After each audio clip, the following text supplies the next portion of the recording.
A Norway poll taken in the UK in June found that 56% of adults believe that scientists are still questioning climate change, and that the problem was being exaggerated to make money. Against this kind of background, how can we get people to change their behavior? Well, first of all, we have now good data that shows exactly what is happening. We know that the temperature is going up. It's about almost 3/4 of a degree higher than it was 100 years ago. We know that sea level is rising. We know that ice is melting. And we see a lot of programs on television that show that, that explain that. And yes, there is still some skepticism among part of the population in certain countries. And I believe this is just because we haven't really seen and completely digest the fact that it's going to hit ourselves also.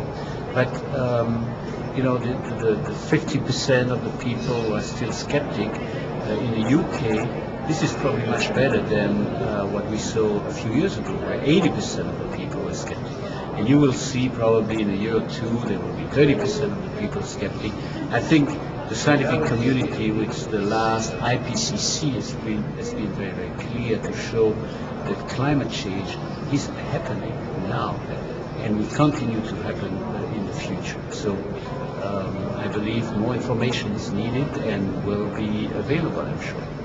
And do you think that governments in Europe have really taken sufficient action to tackle climate change? And what more should they be going? And would it really make a difference of big polluters like the United States and China?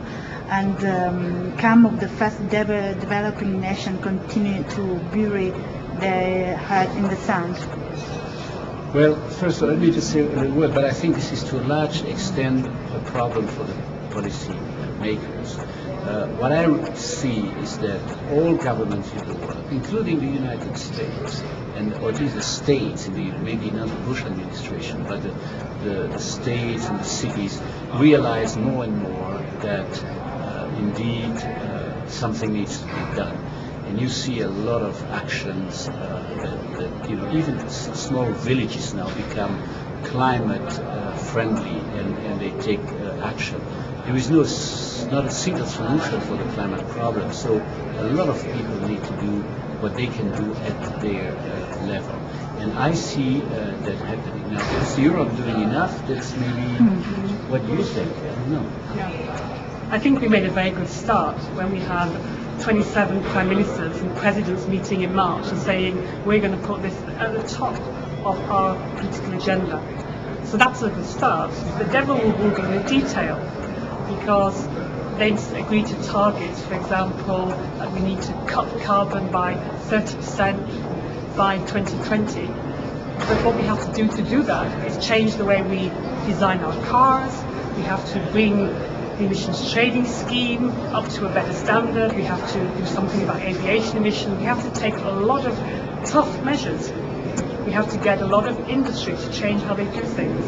And so, yes, we made a good start, but it's in the next few years that we have to keep the pressure up and not lose sight of the end goal, because what we've heard from the experts, from people like Dr. Brasseur, is that we really do need to keep the pressure on to keep cutting carbon over the next few years. And the European Parliament has set up a special committee on climate change. What do you want with this to achieve?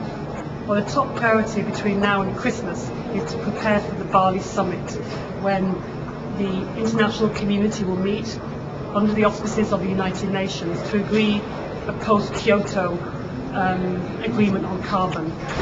We need to put pressure on the United States to get involved in that process. We need to be talking to China. So that's one key thing before Christmas.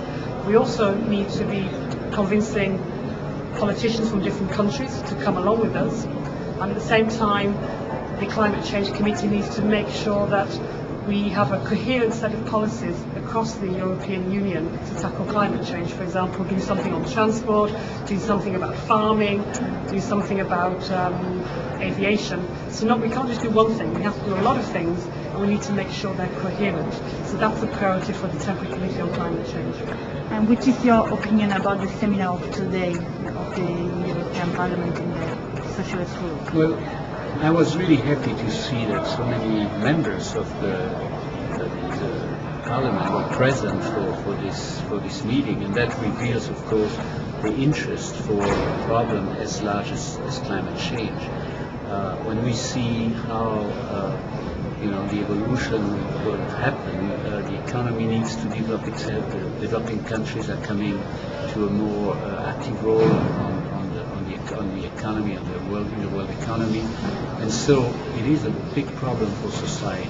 And so my role as a scientist is just to inform the policymakers of the issues, and it's up to them to decide. It's up to them because they represent the people to decide what to do about it. And I'm really pleased to hear that looking for a coherent solution, there's a lot of measures that need to be taken is on the table for discussion, and therefore we need to be relatively optimistic.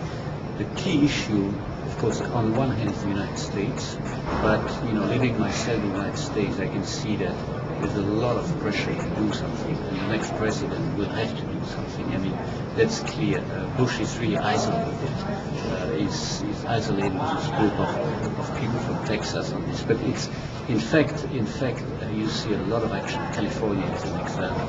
But then also the developing countries, China, Brazil, India, and we see now in international negotiation that they themselves have fears that we tell them not to produce so much CO2. We need to work with these countries and provide them with the new technologies in the future. That's very crucial.